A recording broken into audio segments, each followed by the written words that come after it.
혹시 성경 읽으실 때요? 특히 신약 성경? 이 책들은 도대체 무슨 순서지? 이런 생각 한 번쯤 해보시지 않았나요?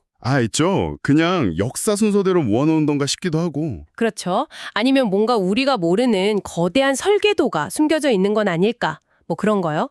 오늘 저희가 당신을 위해 파헤쳐볼 자료가 바로 이 질문에 답하는 한 신학 서적의 일부입니다. 맞아요. 우리의 임무는 이 자료를 나침반 삼아서 신약이라는 숲속에 숨겨진 그 내재된 구조를 찾아보는 겁니다. 핵심은 그거죠.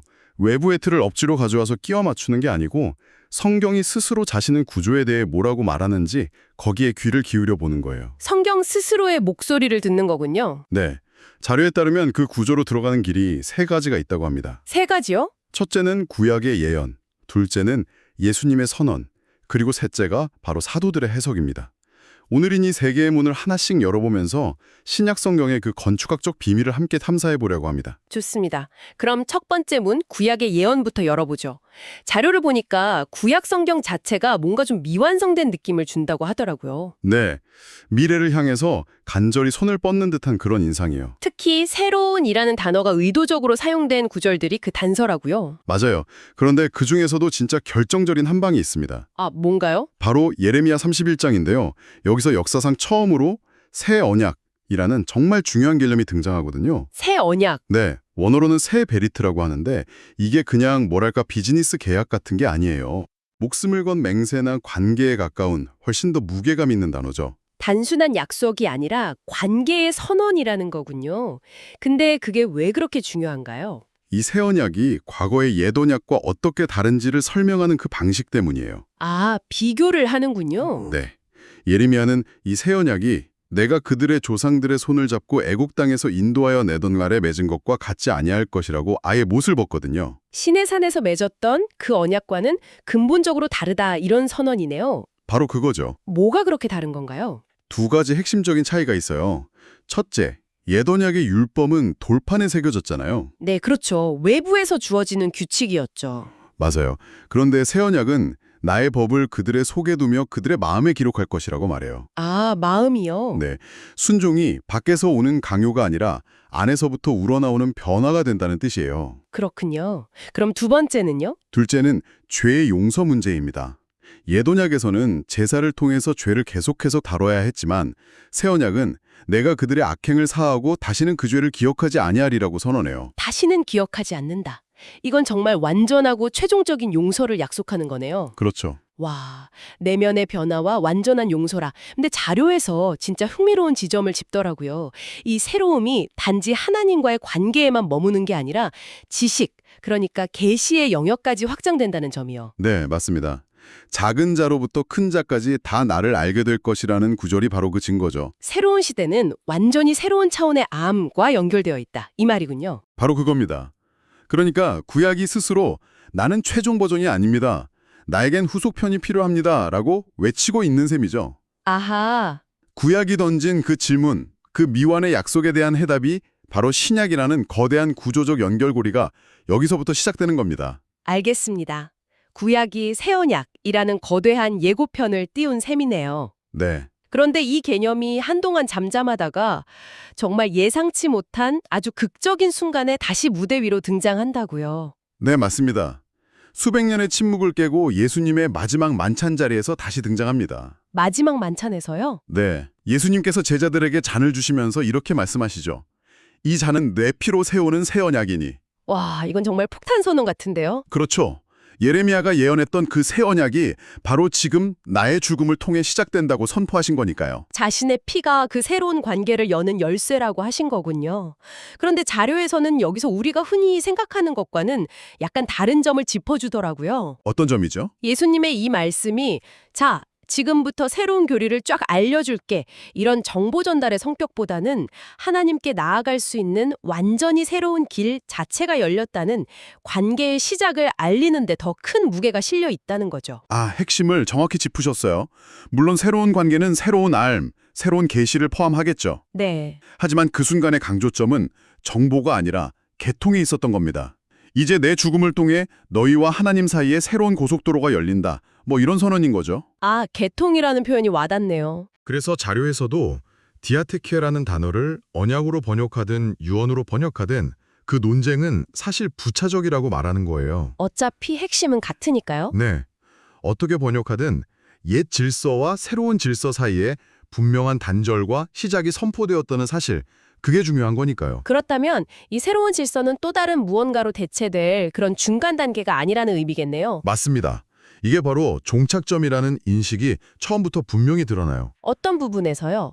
예수님께서 하나님 나라에서 새 곳으로 너희와 함께 마시는 날까지 다시는 포도주를 마시지 않겠다고 하신 말씀에서도 그 최종성과 영원성이 암시되죠. 아하, 구약이 오랜 준비 과정이었다면 예수님께서 시작하신 것은 완성된 상태, 그러니까 더 이상의 업데이트가 없는 최종 버전이라는 선언과도 같습니다. 자, 예수님께서 새 언약이라는 새로운 시대를 여셨습니다.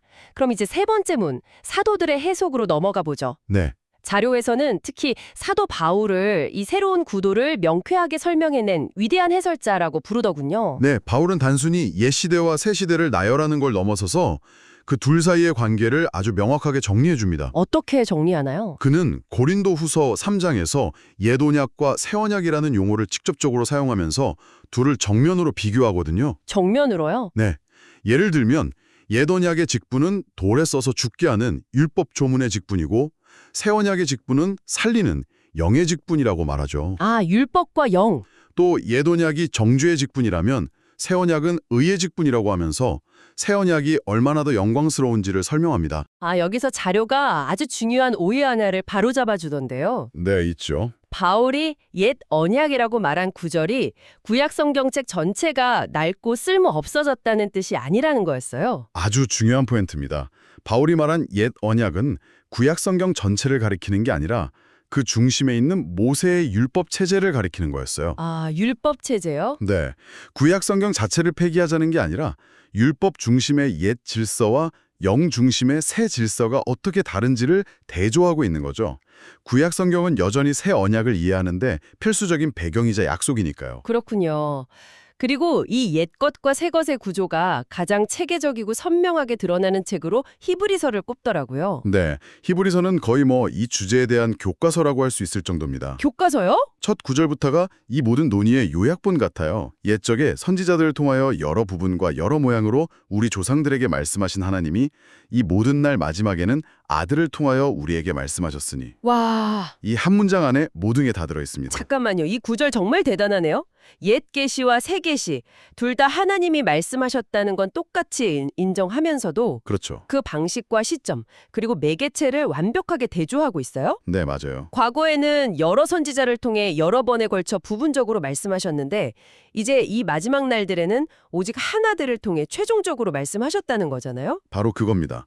아들을 통하여 말씀하신 것 이후에는 더 이상의 다른 말씀이 있을 수 없다는 그 최종성이 이 구절에 담겨 있어요. 아, 더 이상은 없다. 이건 그냥 또 하나의 새로운 계시가 아니라 그 이후에는 아무것도 더 기대할 필요가 없는 완성된 계시라는 의미죠. 바울도 갈라디아서에서 하나님이 아들을 보내신 사건을 때가 참에 일어난 일이라고 표현했어요. 때가 차서. 네, 계획된 시간표의 정점에 일어난 결정적 사건이라는 거죠. 신약의 계시는 점진적으로 뭔가를 계속 더해가는 방식이 아니라 하나의 완전하고 유기적인 전체로 주어졌다는 겁니다. 이 지점에서 자료가 정말 흥미로운 관점을 제시하더군요.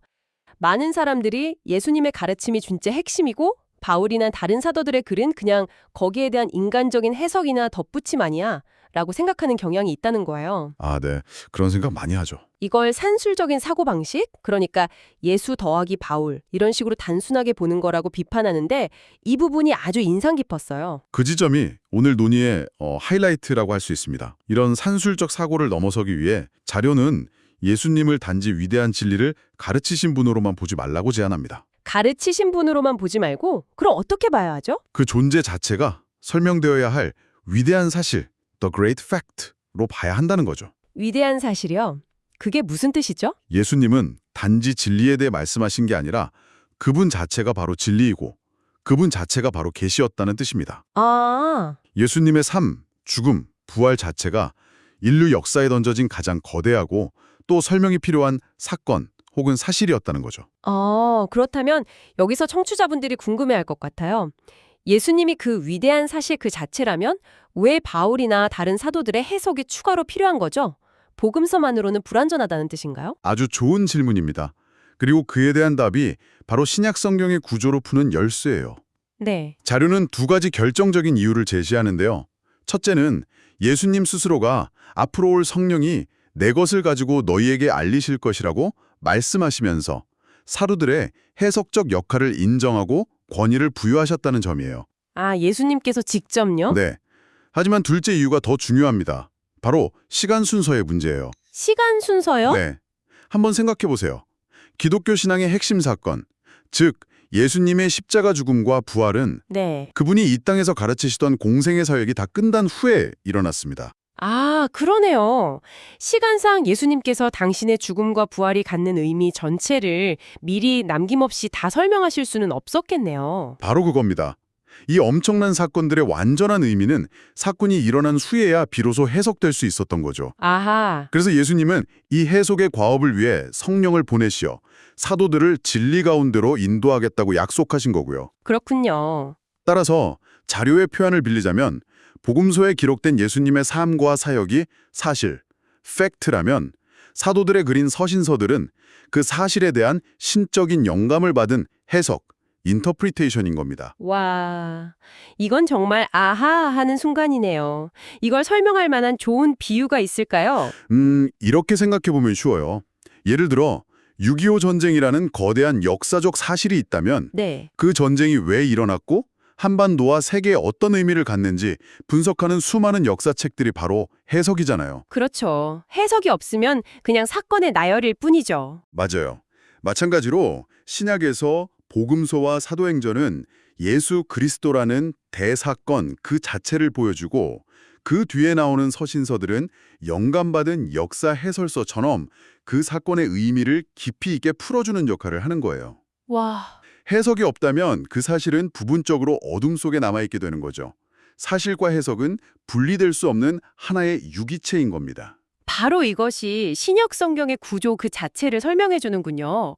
왜 신약이 마태복음으로 시작해서 요한계시록으로 끝나는지에 대한 너무나 명쾌한 답이 되네요. 그렇죠. 복음서와 사도행전이 위대한 사실을 제시하고 서신서들이 그 사실이 도대체 우리에게 무엇을 의미하는지에 대한 영감받은 해석을 제공하는 구조라는 거군요. 정확합니다. 자료는 이것이 모든 계시가 주어지는 원리라고까지 말합니다. 모든 계시의 원리요? 네, 신약 정경 자체가 이 사실과 해석이라는 원리 위에 세워져 있다는 거죠. 사실을 기록한 책들이 앞에 오고 그 의미를 해석한 책들이 뒤따르는 것, 이건 우연이 아니라 지극히 논리적이고 필연적인 구조인 셈입니다. 하지만 여기서 또 다른 질문이 생길 수 있습니다. 구약의 역사는 수천 년에 걸쳐 있는데 신약의 계시, 그러니까 예수님의 생애와 사도들의 활동은 기껏해야 100년도 안 되는 아주 짧은 기간에 집중되어 있잖아요. 네, 그렇죠. 자료에서도 이 비율이 맞지 않는 것처럼 보이는 현상에 대해 언급하던데 이런 시간적인 불균형감은 대체 어디서 오는 걸까요? 그 불균형감은 우리가 시간을 바라보는 관점에 오류가 있기 때문이라고 자료는 지적합니다. 관점의 오류요? 네, 너무 기계적인 방식으로 시간을 1대1로 비교하기 때문이라는 거죠. 구약 수천 년과 신약 100년을 같은 선상에 놓고 길이를 재는 것 자체가 잘못된 접근이라는 겁니다. 관점의 오류라니 그게 무슨 뜻이죠? 우리는 보통 신약 계시를 예수님의 탄생으로 시작해서 마지막 사도인 요한의 죽음과 함께 끝난 과거의 어느 한 역사적 시대라고 생각하는 경향이 있어요. 아, 박물관에 전시된 유물처럼 보는 거군요. 맞아요. 하지만 자료는 신약 계시가 단지 과거에 끝난 사건이 아니라 우리가 지금도 그 안에서 살고 있는 하나의 시대, 엔이라라고 주장합니다. 아, 완전히 관점의 전환이네요. 신약 계시를 1세기에 있었던 개막식 정도로만 볼 게 아니라 네, 그 개막식이 열어젖힌 본 공연 전체로 봐야 한다는 거군요. 그리고 우리는 여전히 그 공연 시간 안에 살고 있는 관객이고요. 맞습니다. 히브리서가 말하는 영원한 언약이라는 표현이 바로 그 뜻이죠. 그렇군요. 그렇기 때문에 준비 과정이었던 구약의 수천 년과 최종적이고 지금도 진행 중인 현실인 신학시대를 단순히 시간 길이로 비교하는 것은 무의미합니다. 비유를 들어주실 수 있나요? 마치 거대한 빌딩을 짓기 위해서 수십 년간 준비하고 설계했지만 정작 기초 공사를 하고 건물을 올리는 데는 몇 년밖에 안 걸렸다고 해서 그 몇 년이 수십 년의 준비 기간보다 덜 중요하다고 말할 수 없는 것과 같죠. 아, 오히려 그 짧은 기간이 모든 준비의 결실이자 앞으로 수백 년간 서 있을 건물의 시작이잖아요. 정말 멋진 비유네요.